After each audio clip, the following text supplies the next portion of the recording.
Education सदगुरु के daily जी के क्विज प्रोग्राम में आप सभी का स्वागत है। Daily quiz, mock test, current affairs, question and answer के लिए आप हमारी वेबसाइट www.educationsadguru.com पर भी विजिट कर सकते हैं। तो चलिए आज के सेशन की शुरुआत हम कल के अभ्यास प्रश्न के द्वारा करेंगे। कल हमने आपसे अभ्यास प्रश्न में पूछा था, हाल ही में हॉकी इंडिया ने कोरोना महामारी के चलते कुल कितने जरूरतमंद खिलाड़ियों को 10,000 रुपये की सहायता देने की घोषणा की है। इस प्रश्न का सही आंसर है ऑप्शन बी यानी 61।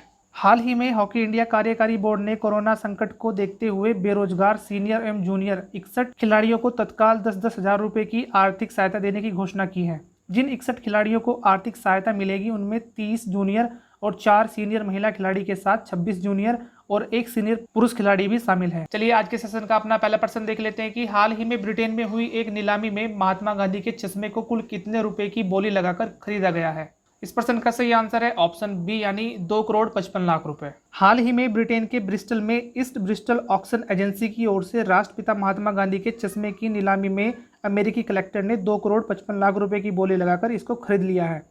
कहा जाता है कि इस चश्मे को महात्मा गांधी ने पहना था और बाद में इसे एक परिवार को बतौर तोहफे के रूप में दे दिया था।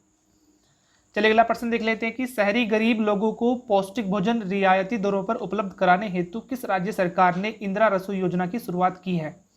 इस प्रश्न का सही आंसर है ऑप्शन सी यानी राजस्थान। हाल ही में राजस्थान ने शहरी गरीब परिवारों को पौष्टिक भोजन रियायती दरों पर उपलब्ध कराने के लिए इंदिरा रसोई नामक योजना की शुरुआत की है। इस योजना का उद्देश्य जरूरतमंद लोगों को 2 समय का शुद्ध पौष्टिक भोजन रियायती दरों पर उपलब्ध कराना है। इस योजना में एक NGO की भागीदारी भी सुनिश्चित की जाएगी। चलिए अगला प्रश्न भी देख लेते हैं कि हाल ही में भारतीय रेलवे ने कुल कितनी semi high speed Vande Bharat ट्रेनों को बनाने के एक टेंडर को रद्द कर दिया है। इस प्रश्न का सही आंसर है ऑप्शन बी यानी 44। हाल ही में भारतीय रेलवे ने 44 high speed Vande Bharat train बनाने का टेंडर रद्द कर दिया है। इन ट्रेनों को बनाने के लिए भारतीय कंपनियों के साथ एक चीनी कंपनी के संयुक्त उपक्रम की ओर से बोली लगाने के कारण रेलवे ने यह फैसला किया है। इस कार्य को पूरा करने के लिए जल्द ही रेलवे ट्रेनों के निर्माण के लिए एक नया टेंडर जारी करेगी। चलिए अगला प्रश्न देख लेते हैं कि दास व्यापार और उन्मूलन की याद पर अंतर्राष्ट्रीय दिवस कब मनाया जाता है। इस प्रश्न का सही आंसर है ऑप्शन सी यानी 23 अगस्त। प्रत्येक वर्ष संयुक्त राष्ट्र द्वारा 23 अगस्त को दास व्यापार और उसके उन्मूलन की याद के लिए अंतर्राष्ट्रीय दिवस मनाया जाता है। यह दिवस सभी लोगों की स्मृति में दास व्यापार की त्रासदी दर्शाने के लिए मनाया जाता है। चलिए अगला प्रश्न देख लेते हैं कि हाल ही में स्पेनिश फुटबॉल क्लब सेविला ने कौन सी बार यूरोपा लीग खिताब अपने नाम किया है। इस प्रश्न का सही आंसर है ऑप्शन बी यानी 6ठी बार। हाल ही में स्पेनिश फुटबॉल क्लब सेविला ने क्लब इंटर मिलान को 3-2 से हराकर लगातार 6ठी बार यूरोपा लीग खिताब को जीत लिया है, जबकि स्पेनिश फुटबॉल क्लब सेविला ने अब तक सबसे अधिक 6 बार और मिलान ने 3 बार यूरोपा लीग खिताब जीता है। चलिए इसी के साथ अगला प्रश्न भी देख लेते हैं कि हाल ही में किस देश में पहली बार formula kite individual European championship का आयोजन किया गया है। इस प्रश्न का सही आंसर है ऑप्शन डी यानी पोलैंड। हाल ही में पोलैंड में पहली बार formula kite individual European championship का आयोजन किया गया। इस चैंपियनशिप में 8 राउंड के बाद फ्रांस के एक्सेस मॉजिला 6 पॉइंट के साथ पहले स्थान पर है। पोलैंड में हो रही फॉर्मूला काइट चैंपियनशिप में टॉप 14 पुरुषों और महिलाओं की मेन रेस भी होगी।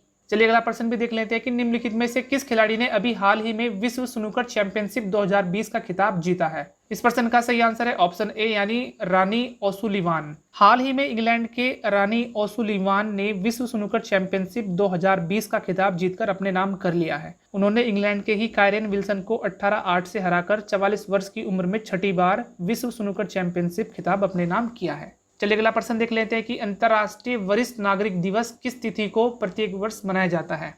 इस प्रश्न का सही आंसर है ऑप्शन ए यानी 21 अगस्त। हाल ही में 21 अगस्त 2020 को दुनिया भर में अंतर्राष्ट्रीय वरिष्ठ नागरिक दिवस मनाया गया। आपको बता दें कि संयुक्त राष्ट्र महासभा द्वारा 14 दिसंबर 1990 को इस दिवस को मनाने का फैसला किया गया था। इस दिन की शुरुआत आधिकारिक तौर पर संयुक्त राज्य अमेरिका के पूर्व राष्ट्रपति रोनाल्ड रीगन ने 1988 में वरिष्ठ नागरिकों और उनके मुद्दों को समर्पित करने के लिए की थी। चलिए अगला प्रश्न देख लेते हैं कि निम्नलिखित में से किस भारतीय नेता की जयंती पर हर वर्ष भारत में 20 अगस्त को सद्भावना दिवस मनाया जाता है।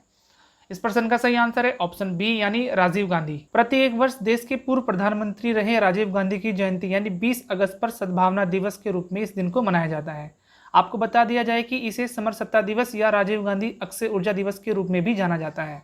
चलिए आज के सेशन का अपना आखिरी प्रश्न देख लेते हैं कि निम्नलिखित में से किस बैंक ने भारतीय सशस्त्र बल के जवानों के लिए शौर्य किसान गोल्ड क्रेडिट कार्ड लॉन्च किया है।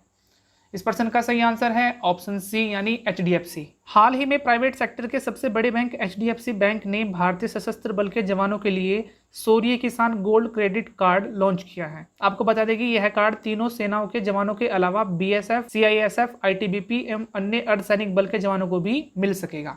आज का अभ्यास प्रश्न देख लेते हैं कि हाल ही में चंबल एक्सप्रेस वे का नाम बदलकर किस व्यक्ति के नाम पर रखा गया है।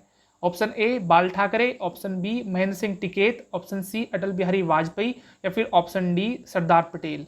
इस अभ्यास प्रश्न का आंसर आप हमारे कमेंट सेक्शन में जरूर दीजिएगा और यदि आपको वीडियो पसंद आई है तो वीडियो को प्लीज लाइक करें, कमेंट करें और दूसरों के साथ शेयर भी करें। और यदि अभी तक आपने हमारे चैनल को सब्सक्राइब नहीं किया है तो प्लीज चैनल को सब्सक्राइब करें और बेल आइकन को प्रेस करना बिल्कुल भी मत भूलें ताकि सबसे पहले नोटिफिकेशन आप ही को प्राप्त हो। तब तक के लिए आप चैनल पर लगातार बने रहिए।